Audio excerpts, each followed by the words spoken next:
संपूर्ण भारतवर्ष में हमारे शिष्य मंडली किस प्रकार से तैयार हुए हैं या हो रहे हैं, ये आप लोग भी नमूना के तौर पर देखते आ रहे हैं। और ये नहीं कि एक क्षेत्र में ही, हर क्षेत्र में मैंने अपने शिष्य मंडली को तैयार किया है, चाहे वो कुरान के पक्ष में हो या बाइबल के पक्ष में हो या पुराण के पक्ष में हो। यानी तीनों किताब वालों को मैंने बहुत नज़दीक से जाना, परखा और अपने बच्चों को भी उसी तरीके से तैयार किया है। आपने संदीपन रॉय को सुना और गणेश दास को भी जी सुना और पवित्र जी को भी सुना, सुजीत जी को भी सुना, आज नितिन जी को भी सुनिए। ये बिजनौर के रहने वाले हैं और किस प्रकार से अपनी तैयारी बाइबल के ऊपर इन्होंने किया है। पादरी नन सब घुटने टेके पड़े हैं, जिनके पास कोई जवाब ही नहीं है। इसे सुनकर मैं चाहूँगा कि आप लोग भी अपनी तैयारी करें और अपने घर के मेंबरों को, यानी बेटा बेटी को ईसाई और मुसलमान बनने से बचाएं। ये जिम्मेदारी आप लोगों पर है। आप लोग अगर इस जिम्मेदारी को निभाते हैं, इस जिम्मेदारी के साथ निभाते हैं, तभी बात बनेगी। वरना ईसाई और मुसलमान इस भारतवर्ष में जो जाल बिछाया है, जो उनके चंगुल में जो फंस रहे हैं, उन्हें सच्चाई का पता नहीं है।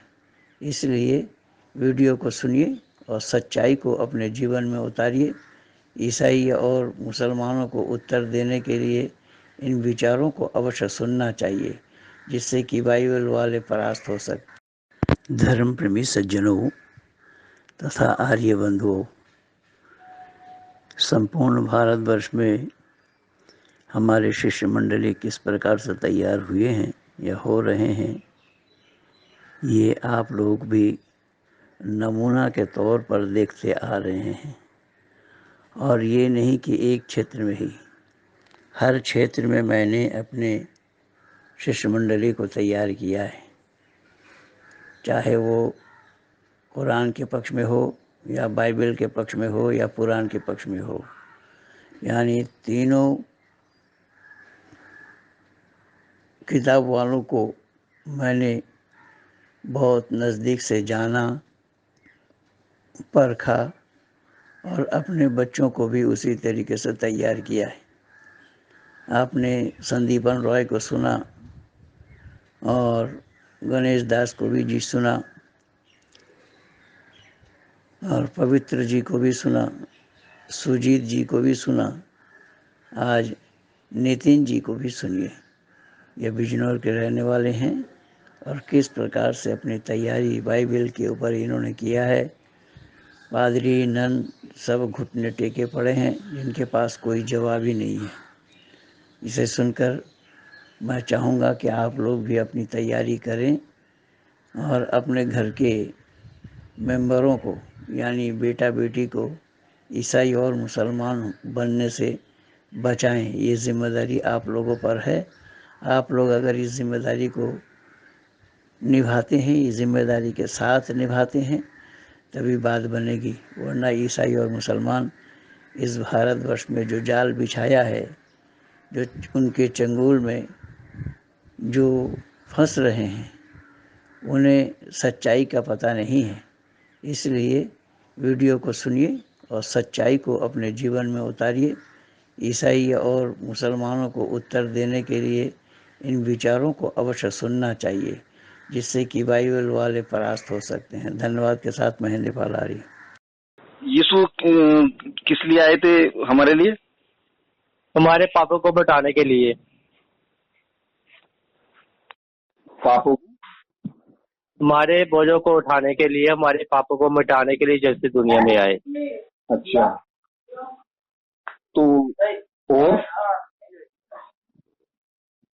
जी, अच्छा, पापों के लिए। हाँ, हमारे पापों को मिटाने के लिए, दुनिया का उद्धार करने के लिए इस दुनिया में आए तो परमेश्वर। अच्छा, अगर हम कोई पाप कर लेते हैं तो वो अगर विश्वास करते हैं तो वो क्षमा हो जाएंगे? हाँ, हम विश्वास करेंगे तो क्षमा हो जाएंगे हमारी।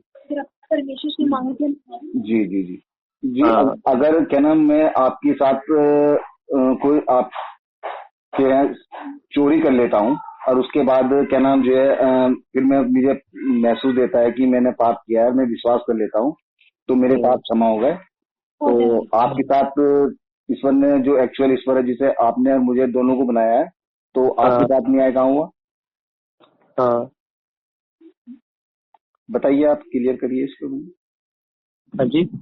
मतलब आप ये कह रहे हैं ना कि पाप करा उसके बाद अगर हम विश्वास कर लेते हैं तो क्या नाम फिर उसके बाद हमारे पाप क्षमा हो जाते हैं। तो जिसके साथ पाप हम जब पश्चाताप करते हैं खुदा के आके, वो हमारे पाप को जरूर क्षमा करेगा वो। जिसके साथ पाप हुआ उसके साथ न्याय कौन करेगा? वो भी तो उसी ईश्वर ने बनाया है ना, उसको भी तो उसी ईश्वर ने बनाया है। हाँ। तो उसके साथ न्याय कौन करेगा? परमेश्वर ही करेगा न्याय। वो कैसे करेगा जब उसने उसके पापी को क्षमा कर दिया? जब जैसे जैसे हम रुबानी दुआ में करते हैं, उसमें लिखा है जैसे हम अपने अपराधों को माफ किया, वैसे आप भी हमारे अपराधों को माफ करो। जी जी जी। बाइबल रुबानी दुआ में हमें ऐसे प्रार्थना करने सिखाया था परमेश्वर ने कि जैसे हमने अपने अपराधों को माफ किया, आप भी हमारे अपराधों को माफ करो। जब हम पाप करते हैं हम चाहते हैं कि हमें क्षमा मिल जाए, उद्धार मिल जाए, इसलिए परमेश्वर भी चाहता है कि आप भी उद्धार पाएं, क्योंकि परमेश्वर चाहता है कि आप उद्धार पाएं, आप पापों से मुक्त हो जाए, पाप से जुदा हो जाए। परमेश्वर ने इसलिए हमें बनाया।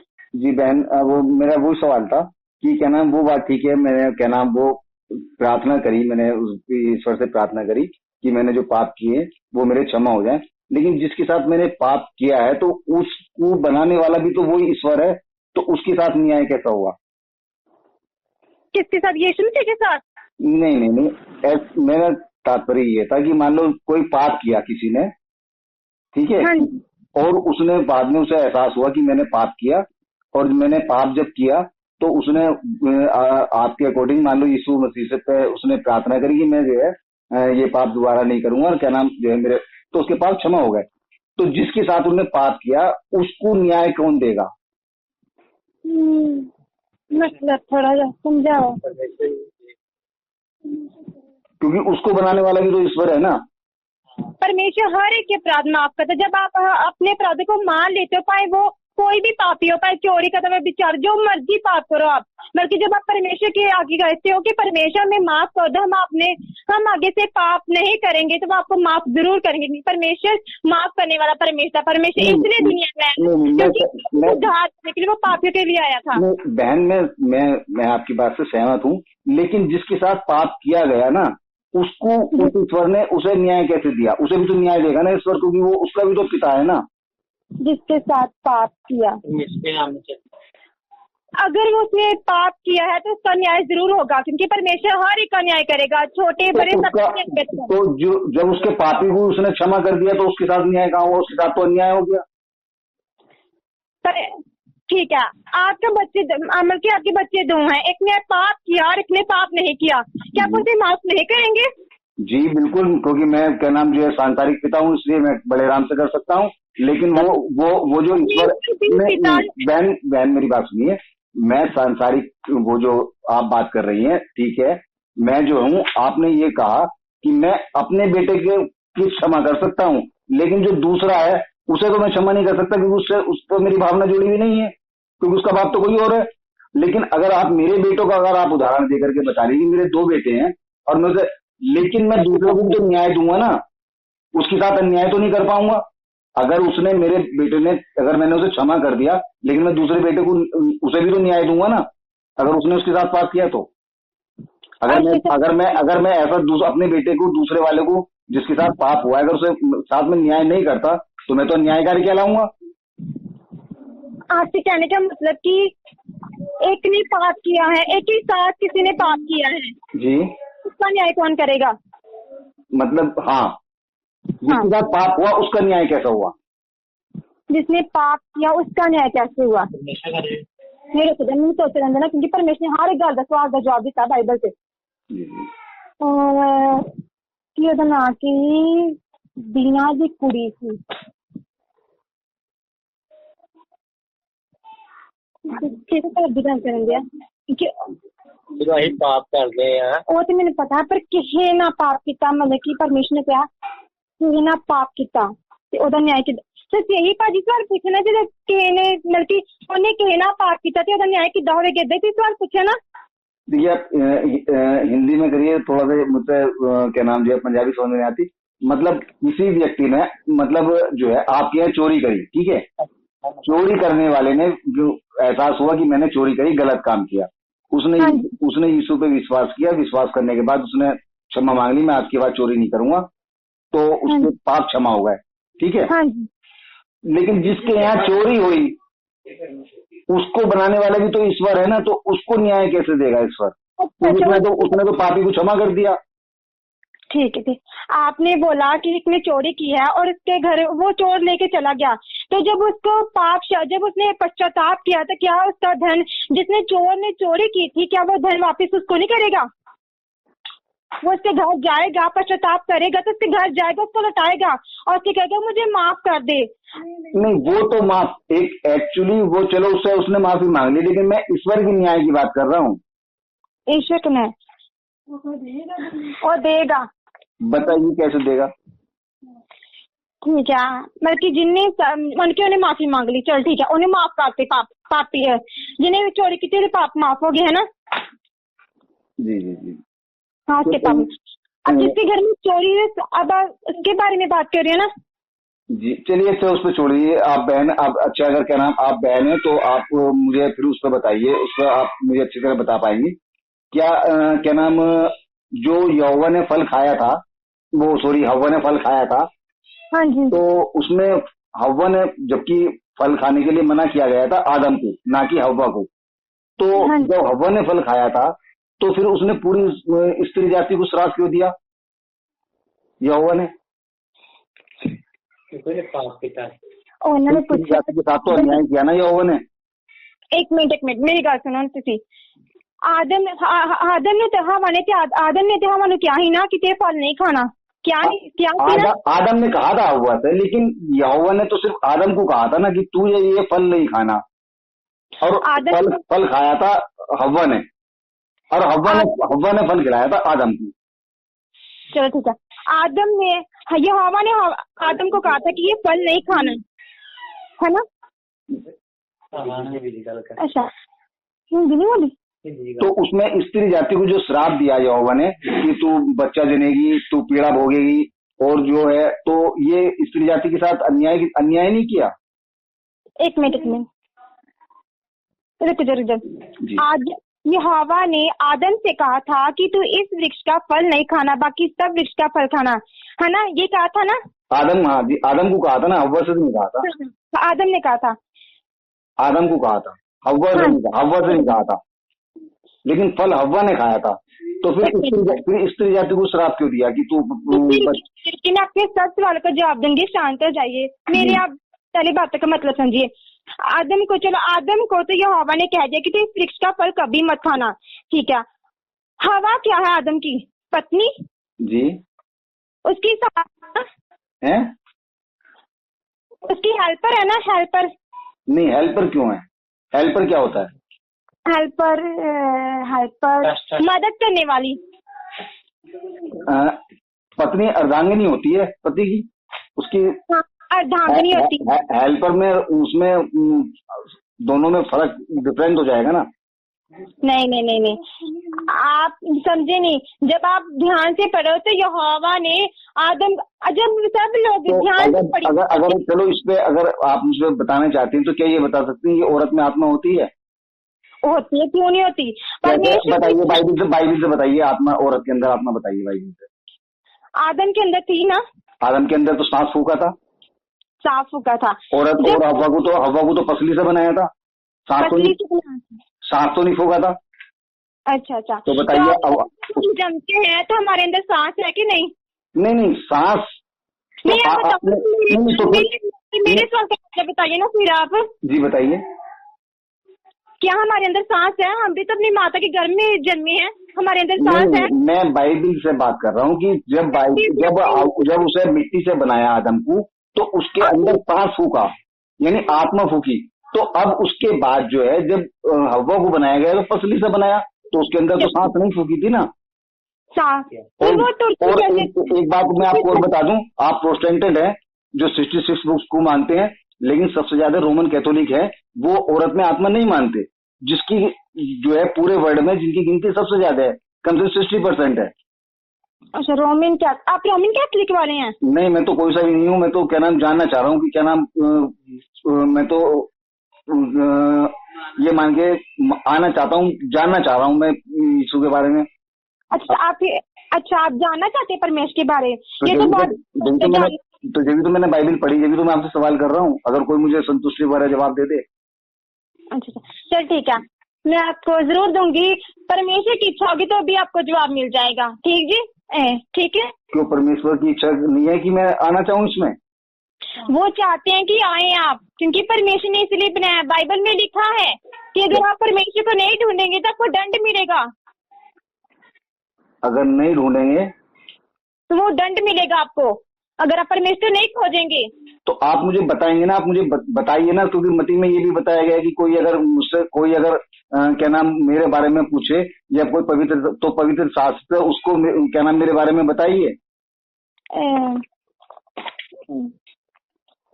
ठीक है, ठीक है, आप फिर से बताना, मुझे आपकी समझ नहीं आई। जी मुझे आपकी समझ नहीं आई, आप फिर से दोहराइए वो वर्ड जो आपने अभी भी कहे। यीशु ने मती में ये कहा है कि क्या नाम कोई अगर मेरे बारे में पूछे तो उसको जो है पवित्र शास्त्र से उसको जो है बताइए, उत्तर दीजिए। तो आप मुझे बताइए, पवित्र शास्त्र तो आपके अकॉर्डिंग बाइबल है ना? हाँ जी। तो उसी के हिसाब से मुझे बताइए।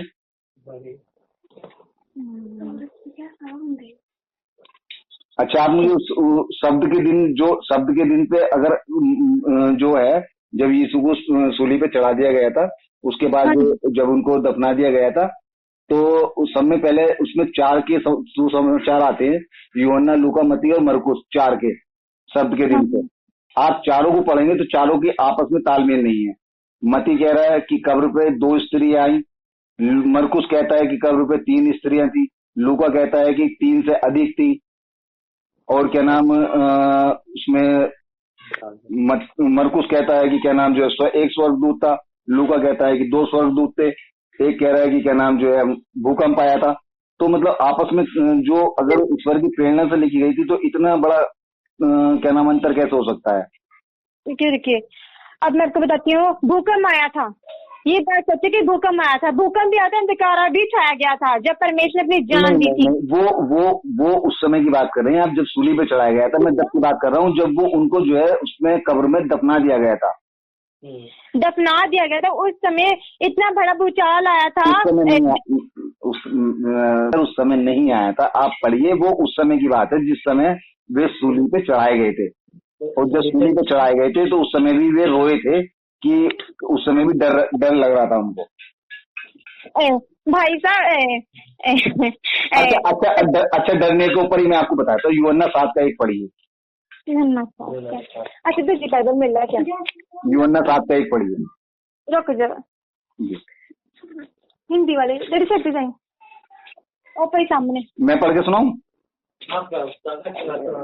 नहीं, रुक जाइए, पंजाबी नहीं, हिंदी।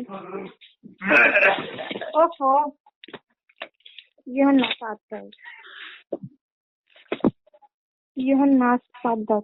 इन बातों के बाद यीशु गलील में फिरता रहा, क्योंकि यहूदी उसे मार डालने का यत्न कर रहे थे, इसलिए वह यहूदियों में फिरना नहीं चाहता था। यानी यीशु को डर लग रहा था क्योंकि यहूदी उसे मार डालना चाह रहे थे। बताए यहूदियों में फिरना ना था, उसे मारने का यत्न कर रहे थे। उसके बाद यीशु गलील में फिरता रहा और यहूदी उसे मारने का यत्न कर रहे थे। दरिंदा में पड़ी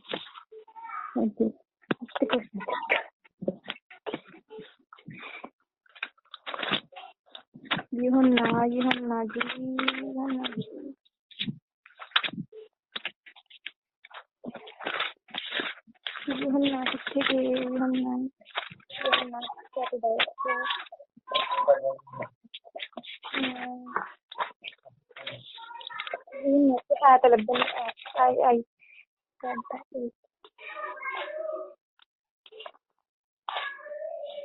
आपने कहा था ना कि फिर इन बातों के बाद यीशु गलील में फिरता रहा। गलील में, हाँ, फिरता रहा। हाँ, तो यहूदी इन बातों के बाद यीशु गलील में फिरता रहा, क्योंकि यहूदी उसे मार डालने का यत्न कर रहे थे। हाँ, तो उसके बाद क्या लिखा है? यहूदियों में फिरना नहीं चाहता था, यानी उसे डर रहा था। रुकिए, डर नहीं रहा था वो, क्योंकि उसके आगे पढ़िए, यहूदियों का झोपड़ी का पर्व निकट था। एक पर्व आ रहा था यहूदियों का, वो पता नहीं पर्व क्या है। पर्व क्या था? वो था वो आता है जहाँ पे उन्होंने शराब का वो सबसे पहला चमत्कार किया था, जहाँ शराब बनाई थी। शराब नहीं बनाई थी, वो बनाया था। शराब बनाई थी, वो उसमें जो है कम पड़ गई थी, उन्होंने जो है फिर क्या नाम शराब बनाई थी। तो वो यहूदियों से बचते फिर रहे थे ना। शादी वाले दिन जो पर्व हुआ था वो। हाँ हाँ जी, हाँ, पहला चमत्कार वहाँ पे किया था। जी, पहला चमत्कार जो हुआ था उनका सब में पहला चमत्कार जो था उसे जो है शराब बनाने का चमत्कार था। बताइए, बनाते तो कुछ और बना देते, शहद बना देते, दूध बना देते। शराब बनाना है, ये कौन सा चमत्कार था? अंगूरा दा रस थी। हैं? अंगूरा दा रस थी। देखिए, सिस्टर, ऐसे तो जो भी जो होता है, जो को अगर क्या नाम वैसे खाया जाए, रोटी बना के खाई जाए तो ठीक है, लेकिन जो को अगर क्या नाम उसकी बियर भी बनती है। तो अंगूर को अगर आप अंगूर का अगर उसे सुखाएंगे या उसका वो करके बनाते हैं तो फिर तो वो शराब हो जाती है ना। तो उन्होंने सब में पहला जो चमत्कार किया था वो शराब बनाने का ही तो किया था। एक मिनट में से अंगूर दे जूस पींदे जे।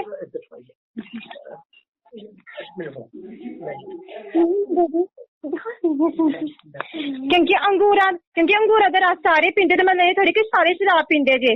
नहीं, वो बात ठीक है, पीना मैं ये नहीं कह रहा, लेकिन क्या नाम धार्मिकता के हिसाब से तो शराब पीना गलत है ना। वैसे तो चाहे कुछ भी करते फिरो, लेकिन अगर वो ईश्वर के गुण कर स्वभाव पे अगर आ जाए तो शराब पीना तो गलत है ना सिस्टर।